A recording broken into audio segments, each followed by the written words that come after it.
Sup people of the internet. In this video, I'm going to explain how my life relates to the Owl House. And just so y'all know, this is mostly just me rambling. But I mean, as a content creator, I think I should have a video like this just for content purposes, and so that my fans can get to know me better. So pretty much, this video is going to consist of the most important aspects that are pointed out in the show, that are also very important aspects of me as a person. But just a warning, some chapters of this video may come off as offensive to some people. There will be warnings on those chapters, so y'all got no right to bitch in the comments. So with that being said, let's get started.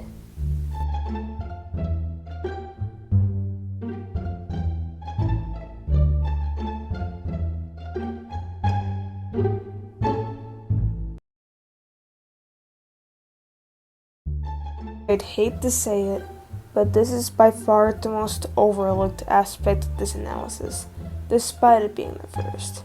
Anyways, so if y'all didn't know by now, I'm on the autism spectrum, and so are a few characters of the Owl House, but unfortunately, I have learned to mask over the years, which makes my autism less visible, which I wouldn't be surprised it's maybe a couple Owl House characters mask as well, but instead of this being an entire analysis on why all these characters are autistic, I'm going to relate some of my most relevant experiences with having autism to the Owl House, using the arcs of the characters that I think are autistic. First, let's talk about Gus. Now, first of all, I don't headcanon him as autistic, but he shows some autistic traits, which we can't deny. If you watch my long character analysis from several months ago, you would know what I'm talking about. If not, I'll have all my neurodivergent headcanon videos listed in the description if you want to check them out. Anyways, we know that in Labyrinth Runners that Gus made a massive illusion spell that he couldn't unspell. Despite that they may have some misinformation on some of their videos, School Trot explained why they theorized Gus's illusion spell as an allegory for a meltdown, which I do agree with. I just don't agree with the fact that they make it like meltdowns and shutdowns are one of the main factors of autism, as they only explain a couple other autistic traits in that video. However, meltdowns and shutdowns are only occasional moments. The main signs of autism in kids and teens consists of poor social skills, special interests, bad with recognizing emotions, and sarcasm, and repetitive stims, and other behaviors. Anyways, back on the topic of Gus's meltdowns, we see at the start of the episode that Gus was lied to by his project partners. Pretty much, they know that Gus is a prodigy, in the fact that he said the words, "Why does this keep happening?" goes to show that his peers are also aware of the fact that Gus doesn't understand social cues and doesn't understand sarcasm, which makes him easily tricked. And knowing that Gus doesn't recognize sarcasm and the fact that he's the smartest kid in his grade, his peers try to take advantage of his knowledge and uses his poor understanding of social cues to get away with it. And the fact that this happens a lot to Gus made him fed up with it and had what looked to be a shutdown at first, but once his illusion spell really starts to take effect, it escalates into a meltdown. And me personally, I only occasionally go into a shutdown. My last one was like a few weeks ago before writing this, and sometimes if my peers ignore the problem I'm facing and don't give me the space that I need, that's when my shutdowns turn into meltdowns. Since I can't escape the situation, my flight response turns into a fight response. So pretty much with Gus, since he couldn't escape the situation as a flight response, he had a fight response. Even later in the episode, when Adrian tried to give him a sigil. Now let's talk about neurodivergence being hidden. I personally used to be in a social skills class, which is pretty much a class where students with autism and other neurological disabilities get placed in. I used to be in it in 6th and 7th grade, and I got taken out of it for some reason. Now, my IEP, which is a program also for students with special needs, is the only thing that can tell my teachers that I'm neurodivergent. Most people don't know I'm autistic, either because half my peers don't recognize me since sophomore year, or just because that's not something you notice in someone right away. But the point is, there are so many autistic people who aren't seen as neurodivergent by their peers or society. Not just because not every autistic person can get professionally diagnosed, but also because a diagnosis isn't guaranteed assistance or other forms of help. Believe it or not, most people diagnosed with autism don't receive help or anything. They just have the diagnosis, and no one knows about it unless they're in a certain group in school or work system intended for those with mental disabilities. Anyways, I actually used to be ashamed for my autism until I was like 14 or 15, mainly because reading and watching videos on autistic headcanons made me feel more confident in myself, since I could relate to my favorite cartoon characters. And that really matters to me. And one thing that I hate about most of my peers not knowing about my neurodivergence is the fact that a lot of people I know be throwing out the R slur like it's nothing. Like, when you tell them you're autistic, whether you're probably not joking or mention it like you're just joking, they feel the nerve to joke around and say that they're autistic as well. Like, bro, first of all, why do you assume I'm joking just because I don't seem autistic to you? And second of all, as an autistic person, it's kind of annoying when people like you joke about that. Another reason I hate the kids in my school. Alright, I promise this chapter will be over after this. The final thing I need to go over is the fact that Hunter is a nerd. Ancient witches used to mine the veins for Titan blood. They're not paying attention. A witch's duel? A maze full of traps? Oh, leave everyone at the top of a mountain and see who makes it back to the bottom alive. Actually, not many people know this, but no. He info dumps over things that none of his peers are interested in. Like me, I'm in a lot of nerdy topics that my peers don't know a thing about. This is one of my interests. And when I use advanced vocabulary to my classmates, they don't have a clue what I'm talking about. Okay, this chapter is way too long.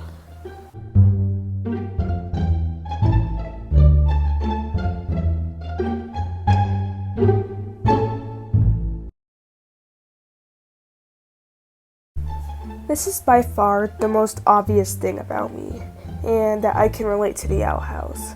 So, I've made 4 videos about this topic in the past, and I know I've already shared my personal experience with being trans on my previous video related to this topic, but not only am I gonna explain my newer and first experiences of being trans, but I'm also going to try to explain what it feels like to look yourself in the mirror or a picture of yourself and having gender dysphoria attacks feels like. So, if you're trans like me, back me up on this. And if you're cisgender, take notes. And if you're a transphobe, watch if you want to educate yourself. If you want to spread negativity, just piss off. Anyways, I'm first going to go over Hunter's character as a trans allegory, like how I did in my previous video, but I'm only repeating it so y'all can be lazy. So, we know that after Hollow Mind, Hunter knew who Bellows really is. And the fact that Bellows is so evil, but the most evil Disney villain ever, knowing this, Hunter was destined to separate from Bellows as much as possible. He even went out of his way to sacrifice himself to stop Bellows, which led to Hunter's full disconnection from Bellows, and his family and land in general. But the first thing I want to discuss is how, even when he looks like Bellows, or Caleb in the slightest. He feels so insecure about it that he has almost like a PTSD reaction to anything that reminds him of the version of himself that he's trying to move on from. Now, talking about my personal experience with gender dysphoria, I can't stand looking feminine in the slightest. And when people at school or work misgender me, I instantly want to unalive myself. But don't worry, I've only went to the bathroom to do some SH once. But I remember getting my school ID for a sophomore year of high school. This was only a year ago. Less than that, actually. My sibling took the first look at my photo and told me that I looked good and that I could get bitches. But then I looked at it and I just didn't see it. I thought it looked girly, which completely ruined my opinion on the photo. I didn't see the good-looking dude on the card that my sibling saw. I just thought I looked too girly and felt insecure about it. And more insecure about myself in general. But onto the more relevant experience I've had. I remember just a few months before my previous haircut appointment, I started to notice that my hair was getting a little longer than usual. And just the fact that my hair was maybe half an inch longer than it usually is made me go full on gender dysphoria attack. I wanted to unalive myself just because my hair was a tiny bit longer than usual. Because not only did it feel like I was growing my hair out, but it gave me flashbacks of when I still had long hair and contemplated shaving my head. I was having a mental breakdown in my bed because my hair was the smallest bit longer. Now back to Hunter. Shortly after cutting his hair short again, he had a moment where Flapjack took him to look himself in the mirror. And when Hunter said the words, You know, maybe you're right, Flap. Even if I'm not who I'm supposed to be, I like who I am right now. all I could think about was the same moment I've had shortly after my first haircut. I was in my basement where I usually record videos. I looked myself in the mirror, and since it was my first time looking at myself with short hair, I was speechless. But I had a massive confidence boost. And with the context of being who I'm supposed to be, I always was expected to be a girl, and dress, talk, and act like a girl. Even after coming out, my family still feels the need to constantly remind me that I can't change my genetics. Like Bells keeps trying to remind Hunter that he'll always be a descendant of Caleb. And I'm gonna say this right now. I know I'm not who I'm quote-unquote supposed to be, but I like who I am, even if it doesn't match my genetics. So I gotta keep being myself and not live up to my parents' or society's standards. Because I don't think I'd be alive right now if I didn't have a choice.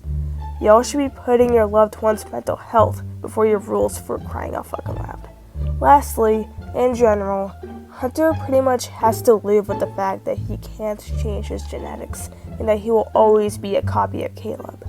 And he has to learn to grow with it. Just like I and everyone else who's trans has to grow with the fact that they can't change our genetics. We will always biologically be the gender we are assigned at birth. But all we can do is go on hormones and get surgery that passes our identities. And I know none of y'all want to hear this, but think of it this way. I don't want to hear it either. And I get told it repeatedly a lot. But it's always better to speak up about it a little instead of trying to ignore something that's haunting you 24/7.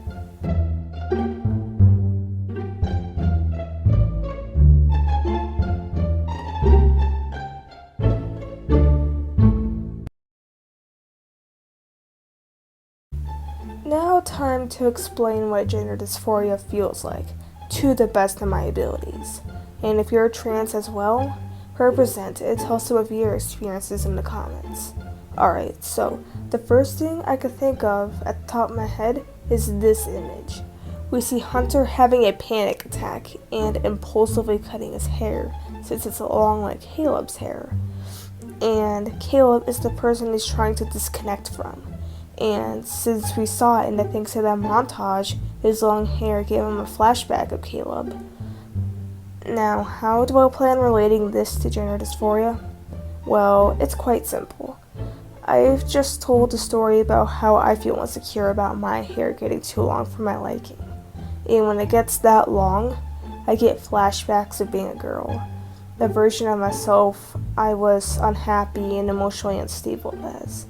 And when I notice that my hair is getting long, I have almost like a PTSD reaction because I get that level of dysphoria over it. It's because my brain has always been wired so that I just naturally feel like I need to be masculine.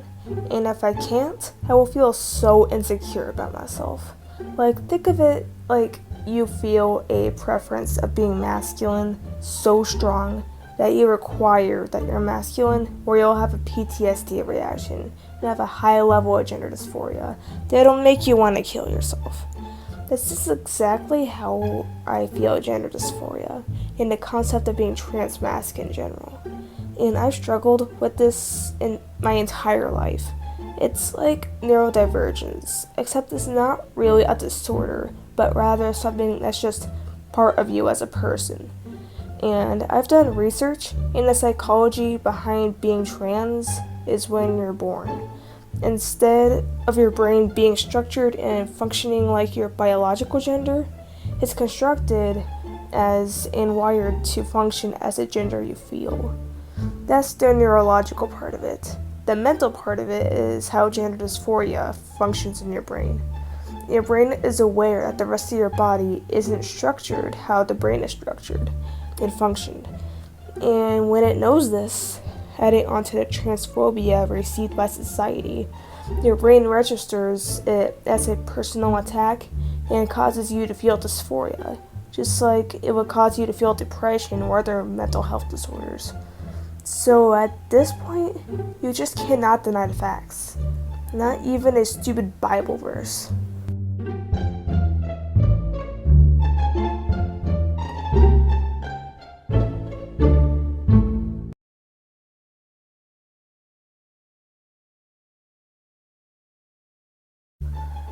Now, I'm honestly debating on whether or not this aspect is worse than being trans.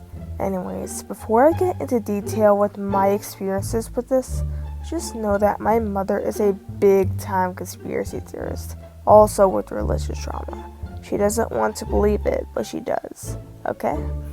Anyways, so we know that Hunter is the right-hand man of Bellows, and when Hunter was created, he just followed Bellows' orders without question, and he was told what to believe in by Bellows, his parental figure. He was told by Bellows that the Titan has big plans for Hunter, and that he should do what he's told. So pretty much worship him and dedicate his entire essence to the Titan, like in real life with some religions, especially Christianity, when people say we need to, quote unquote, not live how we wish, but how God wants us to, and then reads a bunch of unlogical Bible verses. I'll continue later. Back to Hunter, he was told to believe in it since he was created, and what felt like forever to him later, he found out that everything he's ever believed in was a lie, in the most traumatic and life-threatening way possible. He was told that wild magic cursed Bellows. The sigils protect witches from themselves and make the Titan happy. The fact that Bellows kept it all a secret about what happened to the previous Golden Guards, and that wild magic is dangerous. And to be told all this when you're just barely old enough to remember, and being told it and not only being forced to believe in it, but by choice. Just to find out that it's all a lie and that you've been lied to your entire life. Apart from the fact that Hunter almost died in Hollow Mind, that shit is traumatic as hell. I'd want to be dead if I had to experience something like that. Now back into my personal experiences with the religious trauma. Here's my story. I grew up being told that there's a God that surrendered for our sins. And I was pretty much forced to believe in it since I had done everything to become a confirmed Christian, except for the final step, which is to be actually confirmed. And despite being forced to believe that God exists, I did believe either way, because not only did I grow up with the ideology shoved in my head, but the fact that I was literally exploited by learning about hell in church. Despite having faith in God, I was always forced to go to church. And I just recently discovered that a child being forced to go to church with their parents is a form of exploitation. And the fact that that entire church tells you that you can't believe in your own life because you have to live by what God expects of you to live your life. They tell you that you can't be yourself. You can live in a way that makes you secure and happy about yourself. You have to live entirely by what a God wants you to live by.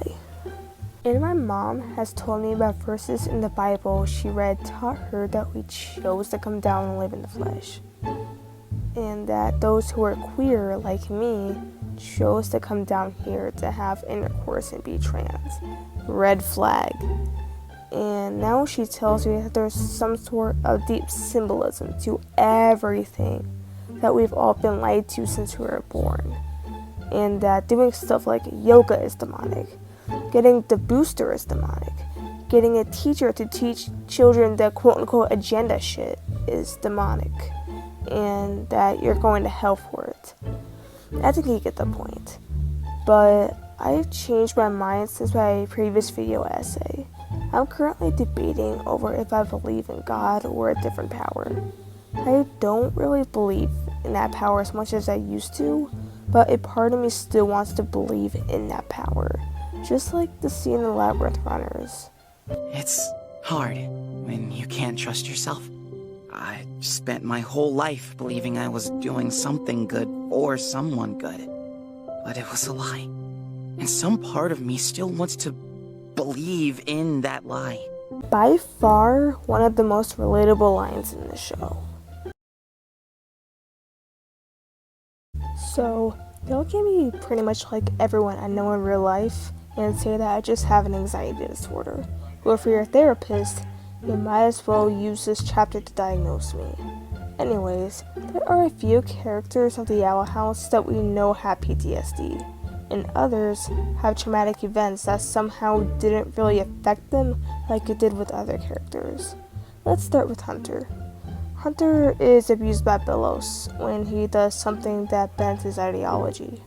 Something that Bellows does not want Hunter to do mainly became it involving wild magic or doing something risky. But what matters is that he gets yelled at and hit by Bellows, which are both forms of abuse. In case you don't know already, verbal abuse and family violence are some major types of trauma. It takes an equal effect on a person's mental health, physical health, and social development. Do not blame his autistic traits on this. Now Luz. Luz has most likely been a little mistreated growing up. I say this because she acts like her loved ones are going to disown her, and she focuses so much on her guilt that she doesn't focus on the important details of her mistakes that make her friends and family forgive her. Like in Hollow Mind, when she found out she helped Bellows meet the Collector. Of course, it's not like she could have known that an Alexander Hamilton-looking dude from 1613 would grow up to be a colonizer that would attempt genocide. But she focuses so much on the fact that she helped him more than the fact that Bellows tricked her into helping him.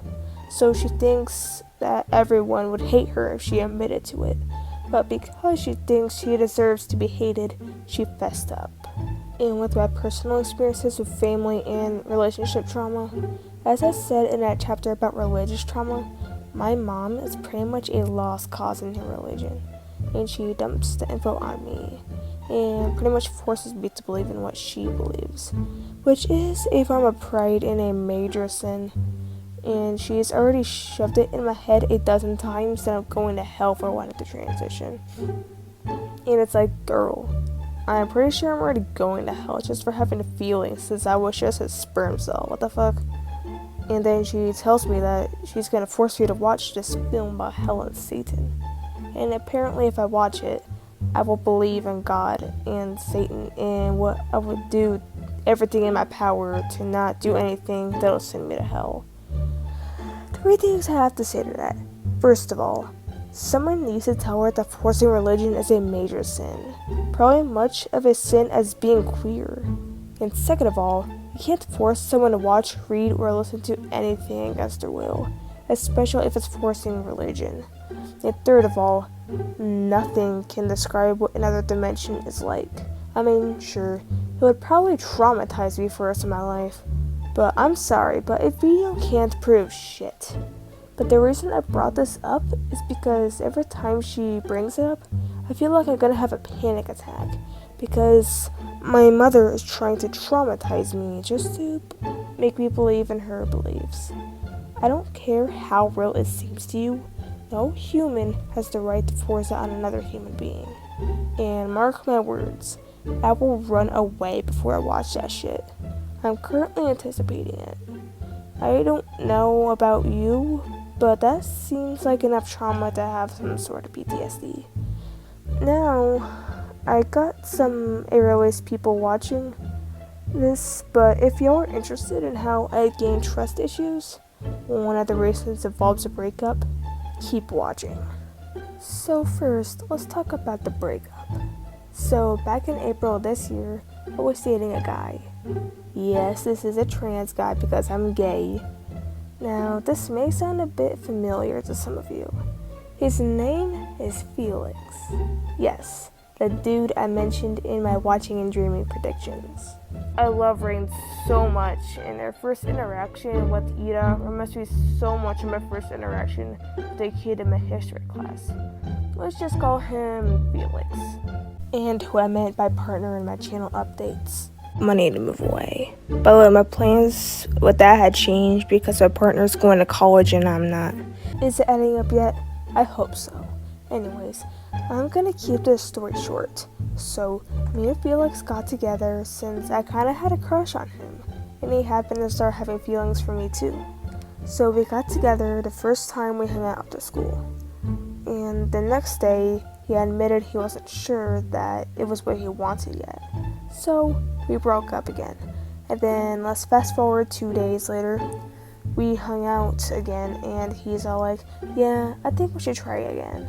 And knowing me still having feelings for him, we got back together. And we stayed together for a few days and watched the Owl House premiere, Watching and Dreaming together over the phone.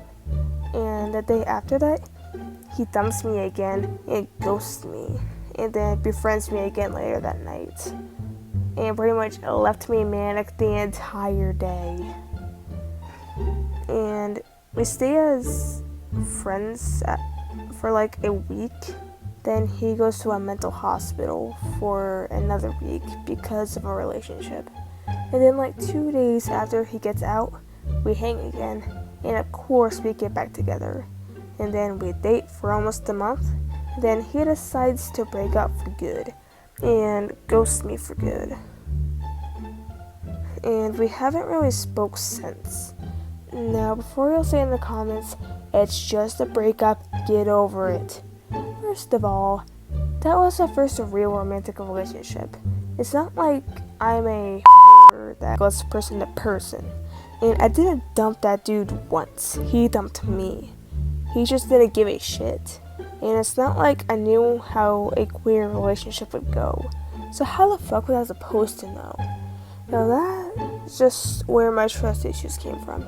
At this point, growing up being verbally abused by my parents, having these friendships and relationships end, and being bullied from 4th grade all the way up to the end of freshman year, it's bound to give you some period in relationship trauma.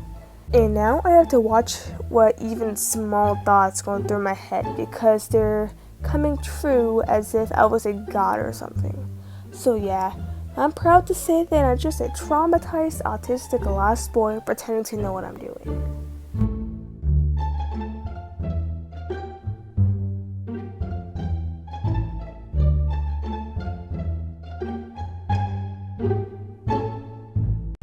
So this video is mainly just me rambling about my experiences and how the Owl House portrays not only my own experiences, but others' experiences as well. And I apologize for not posting in 2 months. I'm trying to balance my junior year of high school, my job at Subway, and this channel all at once. Now, I do have another character essay coming up, so that's something to look forward to while my community page is slowly dying. And if you can relate to any of these experiences I've listed and explained in this video, I honestly feel sorry for you, because some people kill themselves over this stuff. Anyways, the hiatus is over, everyone. Happy Halloween. I turn 17 tomorrow, so happy birthday to me, I guess. Anyways, I am now doing YouTube videos on my computer. Anyways, have a nice day. Happy Halloween. Stay safe. Go touch some grass, and God bless.